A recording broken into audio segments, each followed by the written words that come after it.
today is just full of epiphanies. I just had me another epiphany.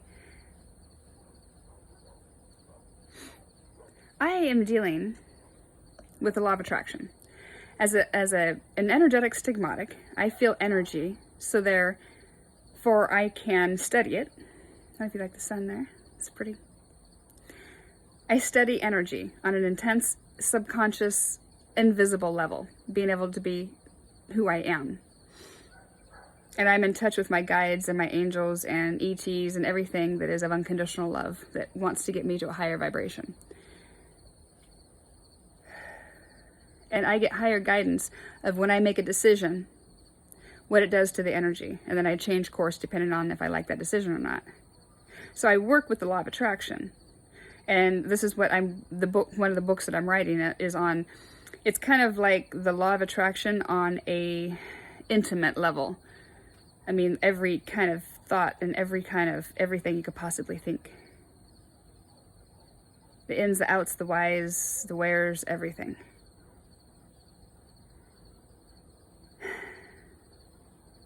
So it just dawned on me. Finally, right? It just dawned on me. I have been making myself feel small my whole life. For what? I'm trying to give you the sun. Where's the sun? There it is. I have been making myself small, and everybody has. And this is not just me, it's everybody. Everybody's been making themselves small. Like we're less than. And this is what I'm studying, because the Bible breaks it down. The preachers tell it to us, like, to everything, to make us feel like we're less than. And when we get to the pearly gates, we're not going to be accepted. And it's all just a hoax, just a big lie to make you feel less than. So that way you go around, and what you do is you go around and go, if only, and having guilt and all those things, and just saying, even, I'm trying to get the sun, saying negative things in your head, because of the law of attraction, you see.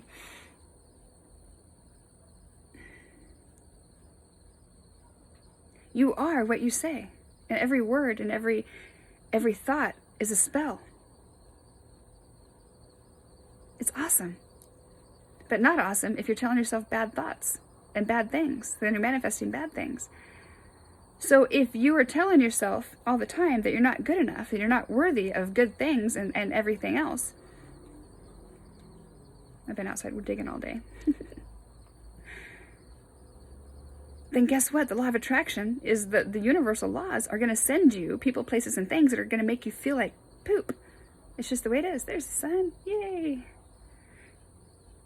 So it's gonna bring you all these things, right? So to truly step in your power, you really just need to have love for self. And I mean love for self. Not just like, oh, I love myself, everything's great, and then go out and worship everything and everybody else. But I mean true love for self. Like, you don't give an F about anything that is a low vibration. If it is lower, if it makes you feel icky, step away from it. Because it's not meant for you. If it comes back at a higher vibration and it feels good, entertain it. Otherwise, why would you have to entertain anything that is of a low vibration? We are a high vibration being. And every single one of you on the planet is a high vibrational being like me. We're just loaded down with garbage. I've went through a stigmatic cleansing. I'm cleansed of all my garbage and my luggage and everything else. You guys still have to carry yours around. But I'm here to teach you how to let go of that luggage. All these little tips that regain your power, and this is one of them. Tell yourself every day how special you are, how important you are, because without you, God wouldn't exist. Without you, I wouldn't exist. None of us would exist. It's like every single soul that exists with God is all glued together, and if one disappears, we all disappear. So that's how important each one of you are. So when you truly think you're that important, you're truly that important, you are not going to talk down to yourself, because if you were not here, the rest of us wouldn't be here. Think about that. So why not talk to yourself good? Like, I am effing amazing. I was talking about healing my cancer before I healed it. Why? Because I was speaking my reality into existence. I've been manifesting healing my cancer. I didn't know how I was going to do it. I didn't know.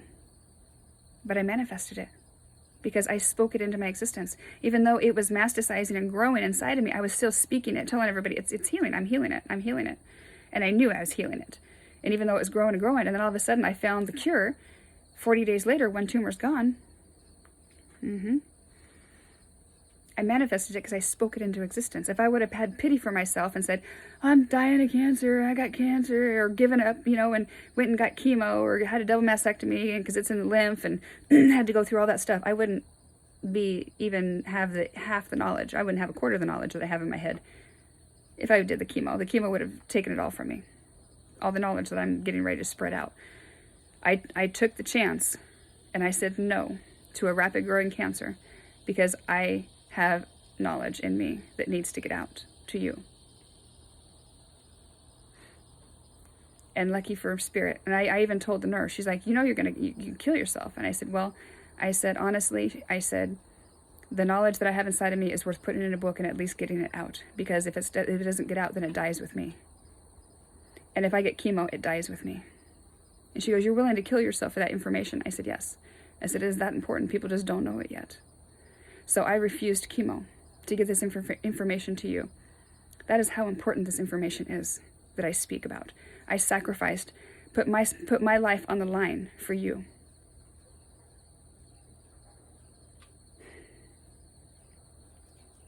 And I am curing it now. One tumor is gone, and it's getting soft and squishy now instead of hard. I spoke it into existence. Speak your world into existence. You can do it. All you have to do is just know that the words that coming out of your mouth are a spell. They're a prayer, same thing. And how you feel about it is what vibration it's going to come in on. If you don't feel good about what you're speaking, it's going to come in on a lower vibration. And if what you speak about is really, really good, it's going to come in a higher vibration. So always speak love. Always speak your truth, your authentic truth. If nobody can handle your truth, then that's not your tribe. Your tribe will automatically come to you. And you don't have to do anything. But just be your authentic self. And stand up for yourself. And have respect for yourself. And don't put up with things that make you feel, that want to bring you down to a low vibration, to where people are at.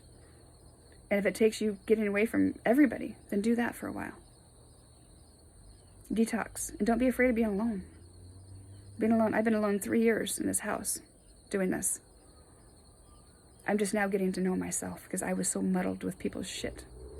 It took me 3 years to decompress everybody's bullcrap that I was tolerating and taking on because I was a super intoxicating, sensitive empath.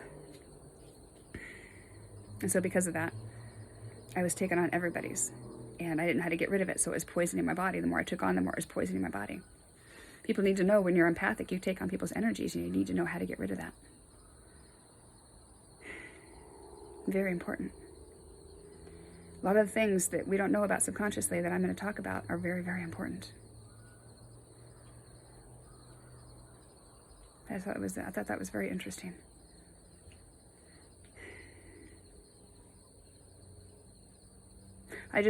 I was talking earlier today about, I had like one spinal fusion left on my lower. I actually just got that. So I am spinal fusion free now, and I was probably 45% fused from my top of my spinal cord to my bottom. 45% fused, and I am fusion free now. I can actually move my body in ways that I've never been able to move it before. I've been out dancing in my kitchen after I did it because I was like, my God, my body just never moved like this. I could dance before. I can dance now. I'm like, holy cow. I didn't know my hips could move like that because my lower back's been locked and fused. Try getting by and riding barrel horses and training and doing everything I've done with a fused back. I numbed out pain. When you numb out pain, you numb out life. I know, I got little red ants over here biting me. Texas. Anyway, so much to learn, so stay tuned on Enlightened Energy, because I'm going to enlighten your energy and enhance your consciousness. And I'm Nicole Renee. I'll see you soon.